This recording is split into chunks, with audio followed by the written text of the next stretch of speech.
You know, friend, there are stories that get told around every campfire from here to the Rio Grande.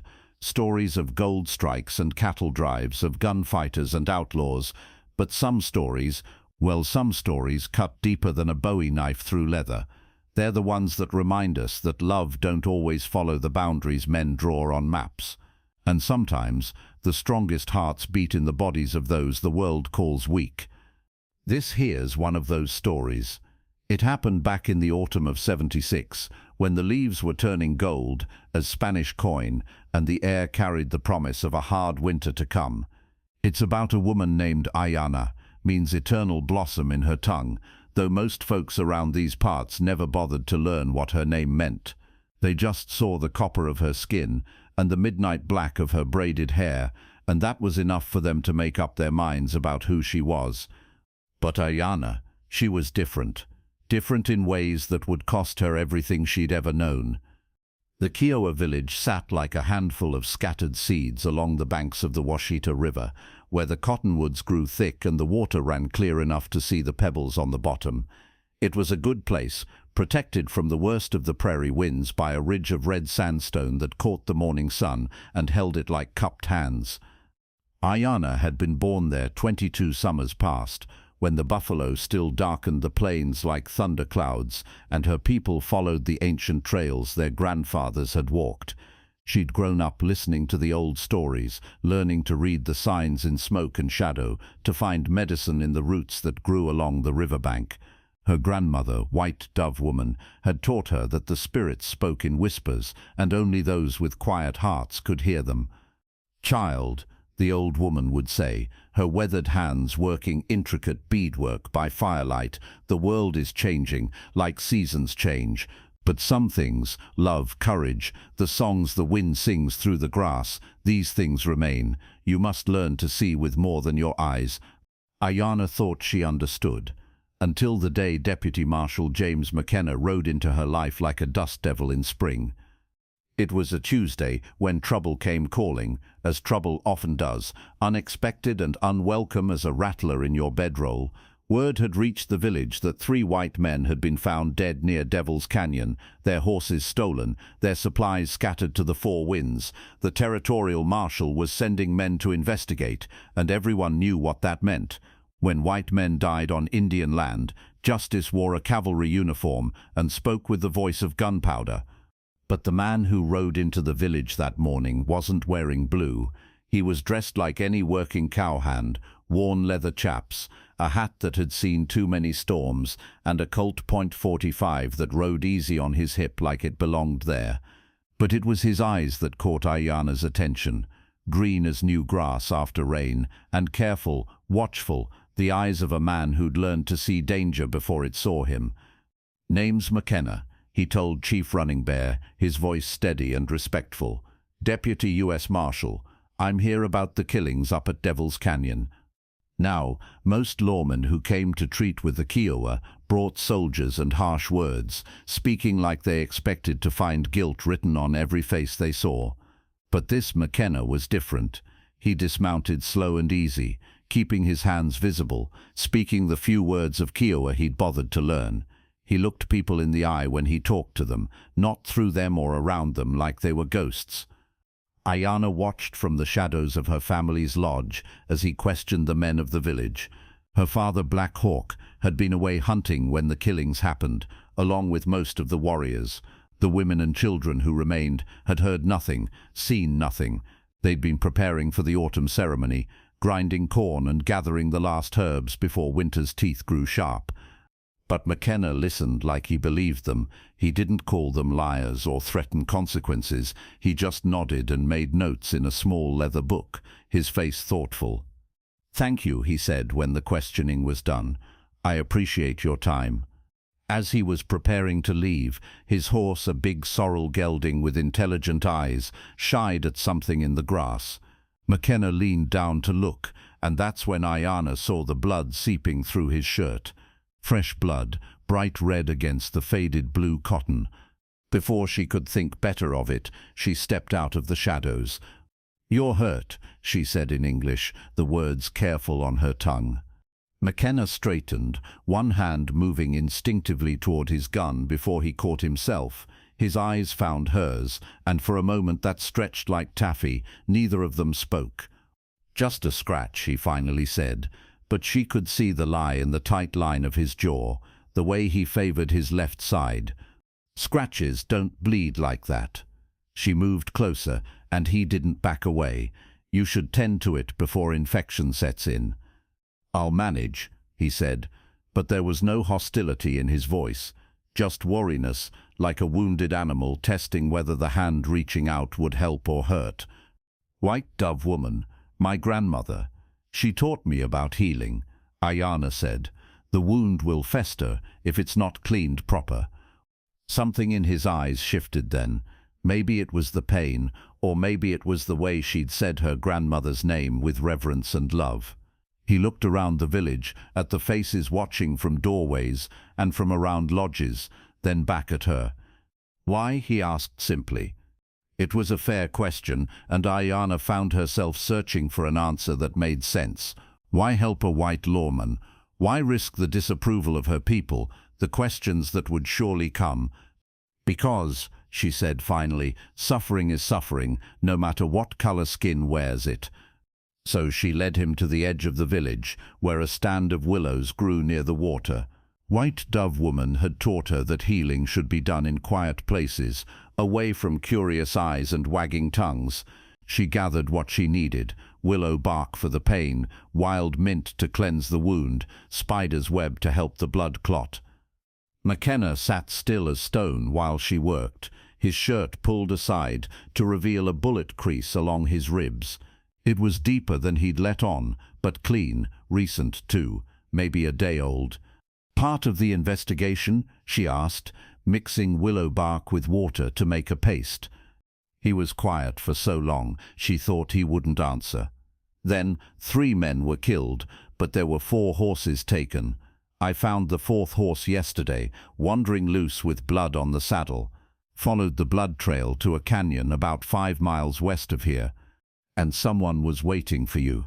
"Someone was waiting for me," he hissed as she cleaned the wound with mint water. 2 shots from the rimrock. I was lucky. Lucky the shooter was a poor marksman. A smile ghosted across his face. "Lucky I've got good reflexes and a fast horse." As she worked, they talked, not about the investigation or the tension between their peoples, but about smaller things. The way the cottonwoods turned gold in autumn, the sound the river made at night, the stories their grandmothers had told them as children. McKenna had been raised on a farm in Missouri, the son of Irish immigrants who'd lost everything in the war. He'd drifted west afterward, working cattle drives and mining claims before finding his calling in law enforcement. He had, he said, a peculiar talent for seeing through lies to the truth underneath. "And you?" he asked, as she bound his ribs with strips of soft deerskin. "You speak English better than most schoolmarms I've met."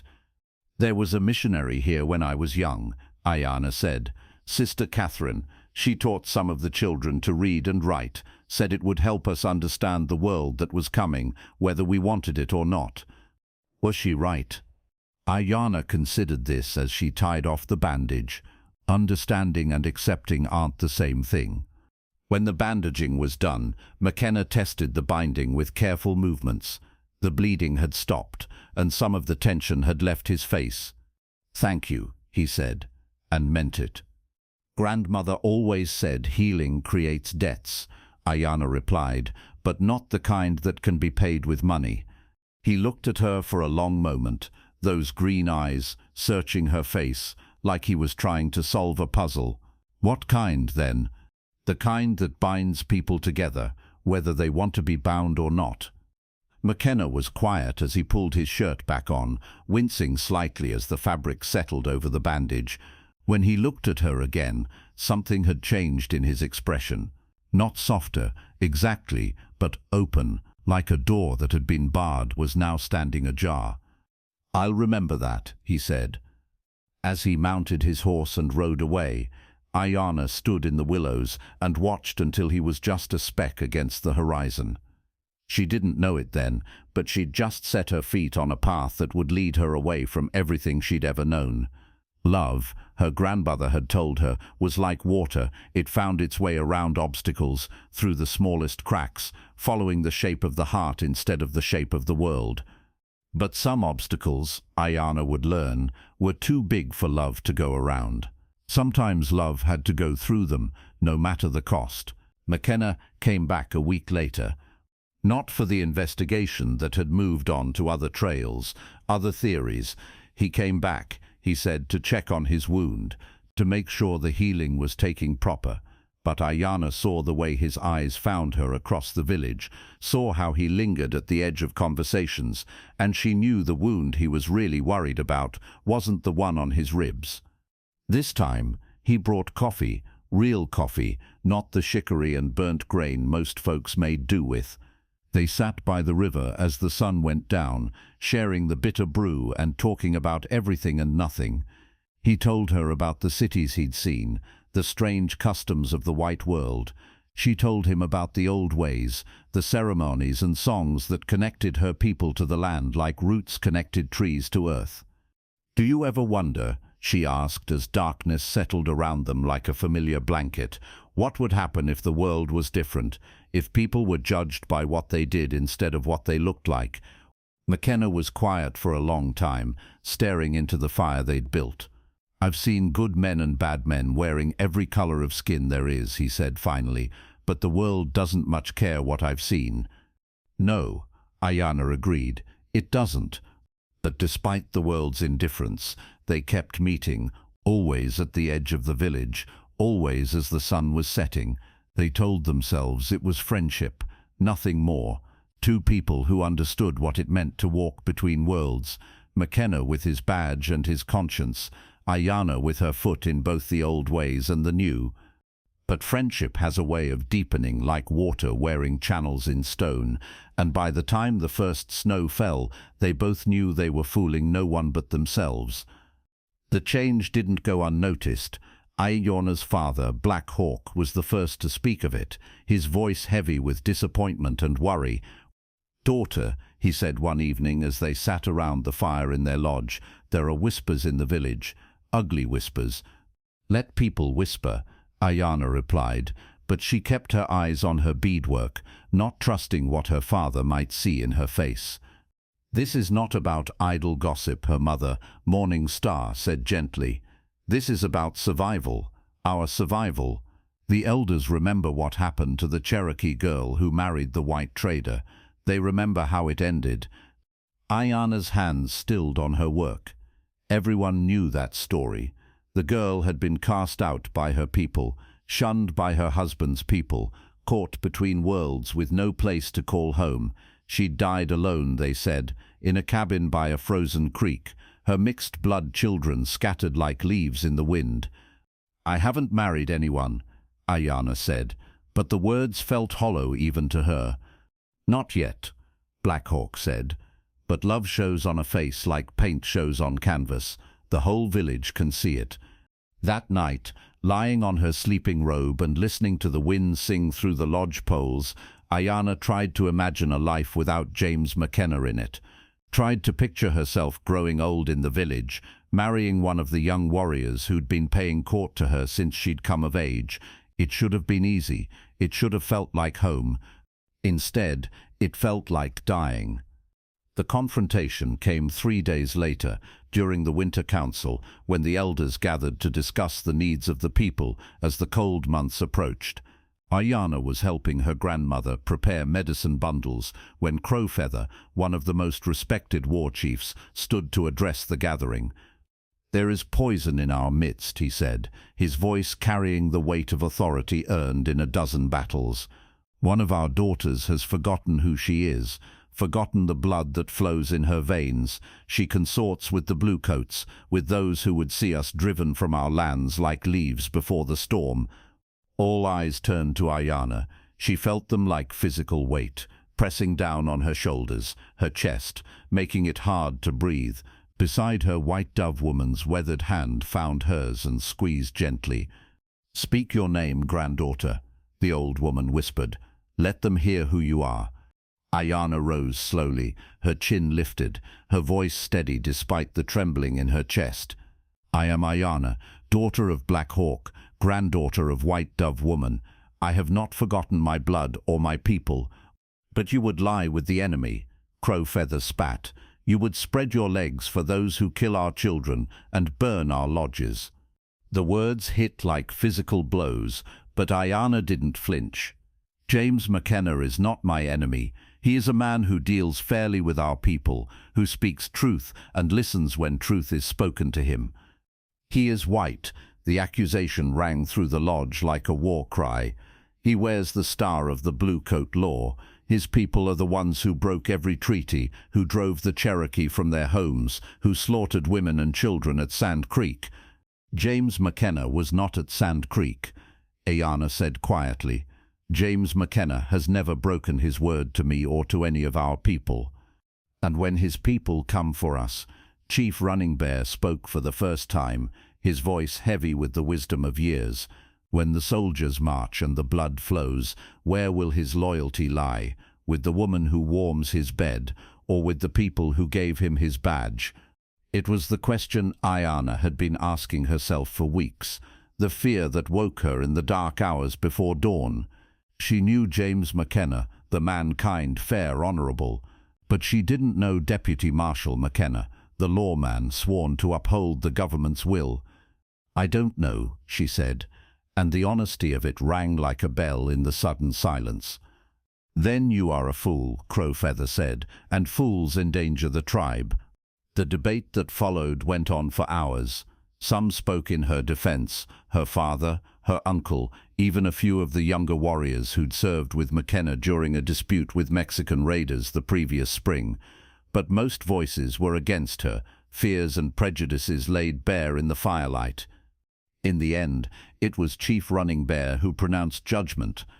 "Aiyana, daughter of Black Hawk," he said, his voice heavy with sorrow, "you have brought division to our people at a time when we must stand united. Your heart may be true, but your choices threaten us all. Therefore you are banished from this place. You may take what you can carry, but you cannot return as long as you maintain your attachment to the White Lawman." The words fell like stones into still water, spreading ripples of silence through the lodge. Aiyana felt her world tilt and shift, familiar landmarks suddenly becoming foreign territory. "And if I renounce him?" she asked, though the words tasted like ashes in her mouth. "If I swear never to see him again?" "Then you may stay," Running Bear said. "The choice is yours." But it wasn't really a choice, was it? Not when renouncing James would be like renouncing the sun or the moon or the pull of her own heartbeat. Not when the thought of never seeing his green eyes again made her feel like she was drowning in open air. "I need time to gather my things," she said simply. Her father wept that night. She could hear him through the lodge walls, great racking sobs that seemed to tear something loose in her own chest. Her mother brought her food and warm clothing, pressing small treasures into her hands, a silver bracelet that had belonged to her great-grandmother, a pouch of special stones for protection, a blanket woven with symbols of safe journey. "Where will you go?" Morning Star asked, her voice barely above a whisper. "I don't know," Aiyana said, "but I'll survive. White Dove Woman taught me how to read the signs, how to find food and shelter. I'll survive." What she didn't say was that surviving and living were two different things entirely. She left before dawn, slipping away like mist from the river. She took her grandmother's medicine bundle, her father's old hunting knife, and the clothes on her back. Everything else, her beadwork, her winter robes, the small carved animals she'd collected since childhood, she left behind. They belonged to the girl who'd been Aiyana of the Kiowa. The woman who walked into the grey morning light was someone else entirely. Someone without a people. Someone without a home. Someone with only love to sustain her against the coming storm. Winter was harder than Aiyana had expected. She'd found shelter in an abandoned line shack about 15 miles south of the village, a rough log structure with a leaking roof and walls that let in more wind than they kept out. But it was defensible, with good lines of sight and a spring nearby that hadn't frozen solid. She'd made it livable, after a fashion, chinked the worst gaps with mud and grass, built up the fireplace to draw properly. McKenna found her there 3 weeks after her exile. She was checking her snares when she heard hoofbeats on the frozen ground, and her hand went instinctively to the knife at her belt. But when she saw the familiar sorrel horse, the careful way the rider approached with his hands visible, something tight in her chest finally loosened. "Heard you'd left the village," he said simply, dismounting a respectful distance away. "News travels fast," Aiyana replied, though her voice came out rougher than she'd intended. "Bad news always does." He looked at the line shack, at the smoke rising from its chimney, at the lean-to she'd built for storing wood. "This way you've been living?"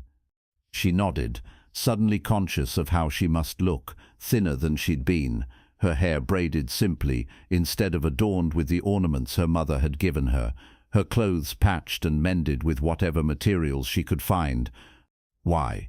The question came out sharper than she'd intended, but the weeks of loneliness had worn her patience thin. "Why are you here?" McKenna was quiet for a long moment, his green eyes studying her face like he was memorizing it. "Because when I heard what happened, I realized something. I realized that you'd given up everything for me, and I'd never even told you how I felt about you. And how do you feel about me?" The words were barely above a whisper, but they carried on the cold air like prayers. "I love you," he said simply. "I love your courage and your kindness and the way you see people for who they are instead of what they're supposed to be. I love the sound of your voice when you tell the old stories and the way you laugh when something surprises you. I love you enough that I've been trying to figure out how to make this work, how to build a life that doesn't ask you to choose between your people and your heart." Aiyana felt tears freeze on her cheeks as they fell. "And did you figure it out?" "Maybe." He stepped closer, close enough that she could see the hope and fear warring in his eyes. "There's a marshal's position opening up in Colorado territory. New town, new people, nobody who'd know our history or care about it. We could start fresh there." "As what?" she asked. "Your wife? Your woman? What would I be to you in this new place?" "Whatever you want to be," McKenna said. "I'm asking you to marry me, Aiyana. Properly, legally, in the eyes of God and man. I'm asking you to be my partner in everything, not just a secret I meet at sunset." The proposal she'd dreamed of, offered freely and with love, so why did it feel like another kind of exile? "And your people?" she asked. "The ones who think Indians are good for nothing but killing and scalping?" "There'll be some of those," McKenna admitted, "but there'll be others who judge us by what we do, not what we look like, and in time, maybe we can change some minds." Maybe. The word hung between them like a bridge across an uncertain chasm. Before Aiyana could answer, the sound of approaching riders cut through the winter air, multiple horses moving fast, and from the south, McKenna's hand went to his gun even as he stepped protectively in front of her. "Expecting company?" he asked, his voice tight. "No." Aiyana strained to listen, counting hoofbeats. 4 horses, maybe 5, riding hard. They appeared through the trees like spectres, dark shapes against the white snow. 4 men on lathered horses, their faces grim with purpose. Aiyana recognized the type, even if she didn't know the individuals. Hard men with cold eyes and older grudges than the territory had names for. The leader, a lean man with a tobacco-stained beard and a hat that had seen too many seasons, reined up about 20 yards away. His companions spread out in a rough semicircle, hands resting easy on their weapons. "Well, well," the leader said, his voice carrying the lazy menace of a man used to being obeyed. "If it ain't the famous Marshal McKenna, we been looking for you, boy. Have you now?" McKenna's voice was steady, casual, but Aiyana could see the tension in his shoulders. "Can't say I recall making your acquaintance, friend." "Name is Cole Briggs," the man said. "Maybe you heard of me." McKenna's expression didn't change, but Aiyana saw something flicker in his eyes. Recognition, and something else, calculation, like a gambler counting cards. "Heard the name," McKenna said carefully. Thought you were doing 10 to 20 in Leavenworth." Briggs smiled, showing yellowed teeth. "Got out early for good behavior. Funny thing though, soon as I was free I started hearing stories about the lawman who put me there. How he'd taken up with a red-skinned whore, how he'd gone soft, spending his time rutting with savages instead of doing his job proper." The words hit Aiyana like physical blows, but she kept her face still. This was bigger than insults. This was the reckoning McKenna had been running from since the day they'd met. "What do you want, Briggs?" McKenna asked, though they all knew the answer. "Justice," Briggs said simply. "You cost me 3 years of my life, boy. Time to pay that debt." "Just you and me, then," McKenna said. "Leave the woman out of this." Briggs laughed, a sound like breaking glass. "Oh, the squass part of it, Marshal. See, I figure the best way to hurt a man is to take away what he loves most, and you love this red-skinned bitch, don't you?" McKenna's hand moved toward his gun, but Briggs was ready for it. "I wouldn't," he said conversationally. "4 guns against 1, even you ain't that good. But I'll tell you what I'm gonna do. I'm gonna let you watch while my boys have their fun with your woman. Then I'm gonna put a bullet in your head. Call it even." The world seemed to slow around them, every detail sharp and clear as mountain air. Aiyana could see the vapor from the horse's breath, could count the cartridges in the gun belts of Briggs's men. 4 against 1, maybe 4 against 2, if she could reach her knife in time. Not good odds. But sometimes, her grandmother had told her, the spirits provide what you need when you need it most. The distraction came from an unexpected source. A branch, heavy with snow, chose that moment to break under its burden and crash to the ground behind Briggs's men. For just an instant, their attention wavered, heads turning toward the sound. McKenna moved like lightning, his Colt clearing leather in a motion smooth as flowing water. His first shot took one of the riders clean off his horse. His second sent another man spinning from his saddle with a cry of pain and rage. But Briggs was fast too, and his remaining man was already swinging his rifle toward Aiyana. She rolled sideways as the shot kicked up snow where she'd been standing, came up with her knife in her hand, ready to fight. She never got the chance. McKenna stepped between them, his body taking the bullet meant for her. She saw him stagger, saw the bloom of red spread across his shirt, saw him fall to his knees in the snow. "James!" Her scream cut through the gunfire like a blade. Briggs was reloading, his face twisted with cruel satisfaction. "Touching," he said. "Real touching. Now you get to watch him die slow before I—" The knife took him in the throat before he could finish the sentence. Aiyana's throw was true, guided by desperation and love, and the hunting skills her father had taught her before she'd been old enough to understand what enemies looked like. Briggs toppled from his horse, clutching at the blade, his eyes wide with surprise and the growing knowledge of death. The last of his men, seeing his leader fall, spurred his horse and rode hard for the hills. Smart man. Some fights aren't worth finishing. But Aiyana barely noticed his flight. She was already beside McKenna, her hands pressing against the wound in his chest, trying to stop the bleeding that was turning the snow crimson beneath him. "James," she whispered, cradling his head in her lap. "James, stay with me."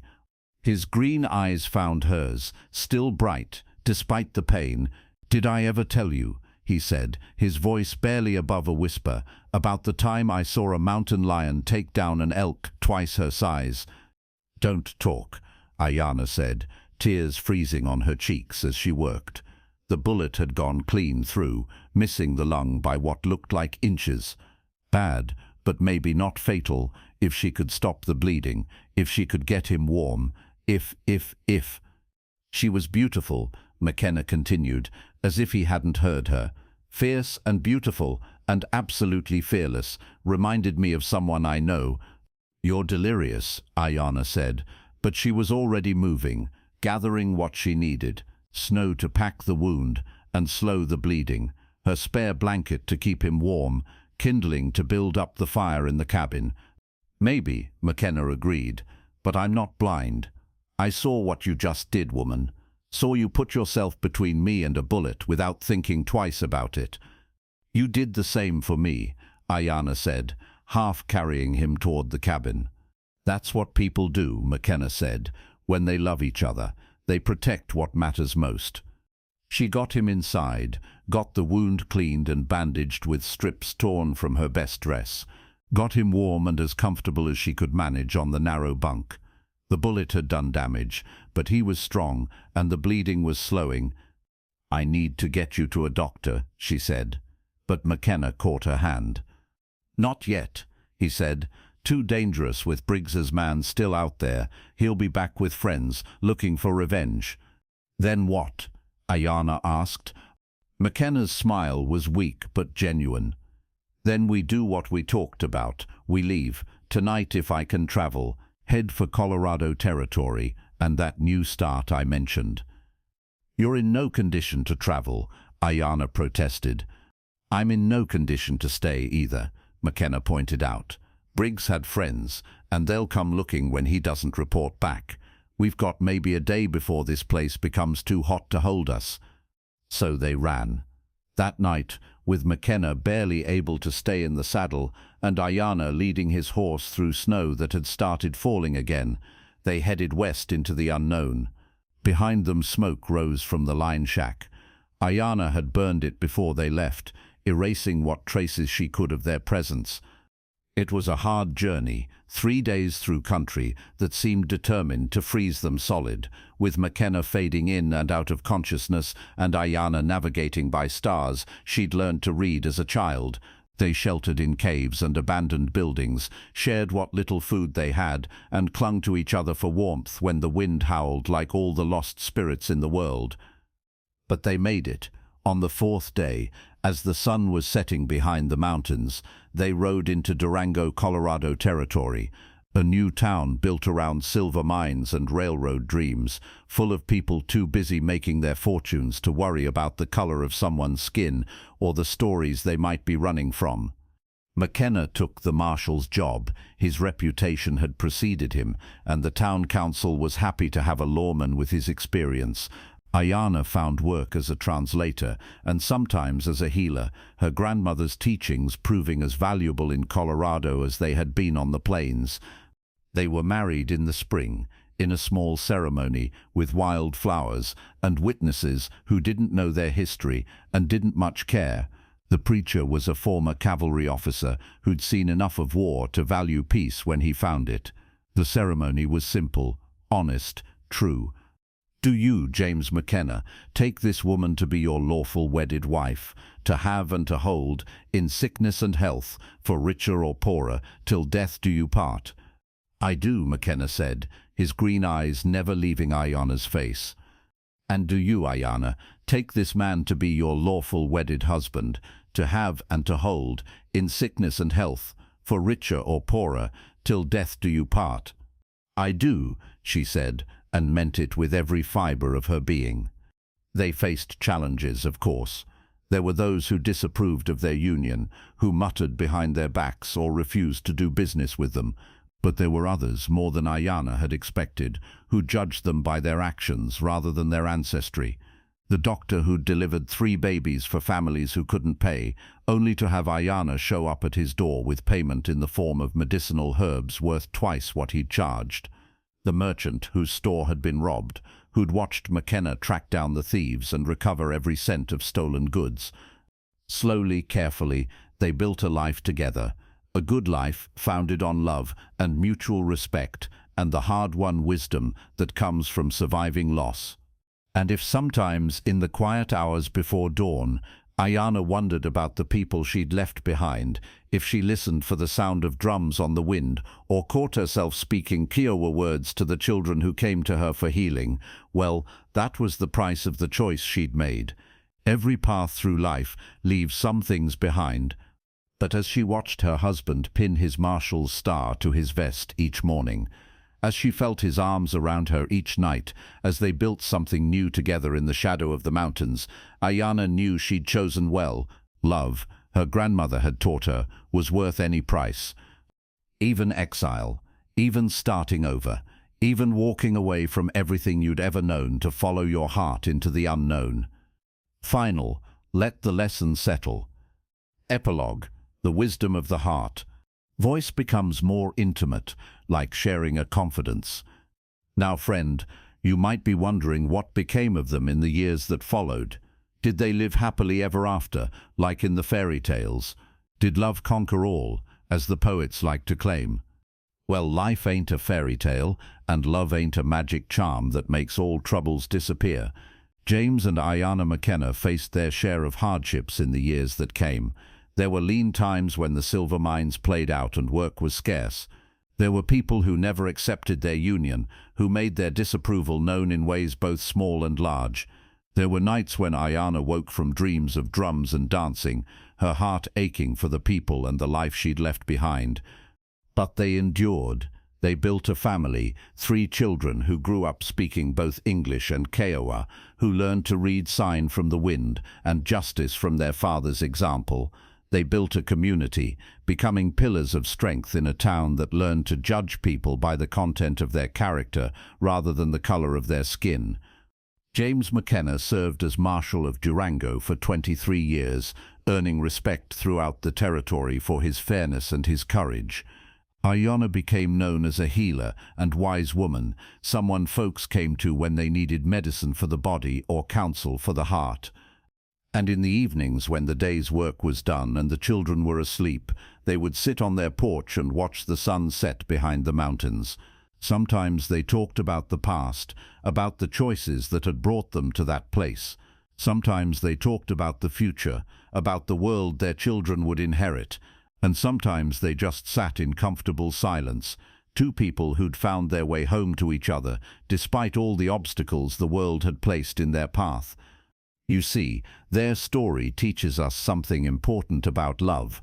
Real love, not the pretty sentiment they write about in novels. Real love isn't about finding someone who fits into your world perfectly. It's about finding someone worth building a new world with. It's about choosing to see past the surface to the heart underneath. It's about courage, the courage to stand up to those who would keep you apart, the courage to start over when the old ways don't work, the courage to love someone even when the world tells you it's wrong. Aiyana gave up her people for love, and that was a terrible price to pay.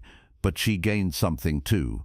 She gained the knowledge that love is stronger than fear, stronger than prejudice, stronger than the boundaries men draw on maps and in their minds. She learned that home isn't a place you're born to, but a place you choose to build with the people you love most. And James McKenna learned something too. He learned that being a lawman wasn't just about enforcing the government's will, but about protecting what was right and just and true. He learned that real strength isn't in the gun on your hip, but in the willingness to stand up for those who can't stand up for themselves. Their love story became legend in Durango, passed down through generations of families who learned that love doesn't see color, doesn't recognize boundaries, doesn't bow to the prejudices of small minds. Children grew up hearing about the marshal who married the Indian woman, how they faced down outlaws and ignorance alike, how they proved that 2 hearts joined in love could overcome any obstacle. Voice becomes even more intimate, like an old friend sharing final wisdom. Now, I know what some of you might be thinking. This is just a story, you might say. A pretty tale about love conquering all. But here's the thing, friend. Every story that survives the telling has a grain of truth at its heart. And the truth this story carries is as old as time itself. Love, real love, demands everything from us. It asks us to be braver than we thought we could be, to sacrifice more than we thought we could bear, to believe in something bigger than ourselves. It asks us to look past the surface and see the soul underneath. It asks us to build bridges where others see only chasms. In our own time, in our own lives, we all face moments when love asks us to choose. Maybe not between peoples or tribes, but between fear and faith, between comfort and courage, between what's easy and what's right. And when those moments come, we'd do well to remember Aiyana and James McKenna, who showed us that love worth having is love worth fighting for. They showed us that exile from the tribe you were born to isn't the end of the world. Sometimes it's the beginning of finding the tribe you were meant to belong to. They showed us that home isn't where you come from, but where you're welcomed, where you're valued, where your heart can rest easy. Most of all, they showed us that the greatest adventures aren't about finding gold or conquering land or making your name famous. The greatest adventures are about finding someone worth sharing your life with, someone who makes you better than you were before, someone who sees the best in you even when you can't see it in yourself. Final pause. Let the wisdom sink in. So the next time you find yourself facing a choice between your heart and the world's expectations, remember the woman who was exiled for loving the enemy. Remember that sometimes the greatest act of courage is not in fighting, but in choosing love over fear, hope over hatred, connection over division. Remember that every great love story is also a story about courage, the courage to see past differences, to build something new together, to face whatever storms may come with your heart open and your hand in the hand of the one you love. That's the lesson of Aiyana and James McKenna.